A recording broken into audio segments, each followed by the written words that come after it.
they have a super simple DIY to do. It just takes a little bit of patience. You can do it at home, and all you need are one of these. They're just a acrylic white paint marker.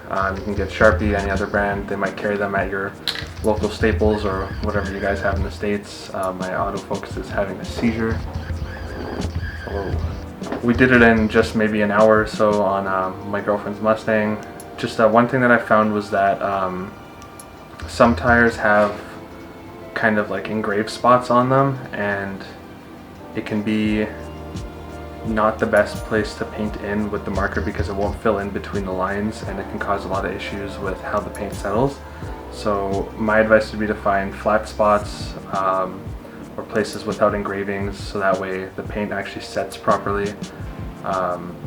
And carry some rubbing alcohol with you, because the rubbing alcohol will get the paint off the tires really easily if you mess anything up. Also make sure you wash your tires, and yeah, it's very easy, and hope you guys enjoy.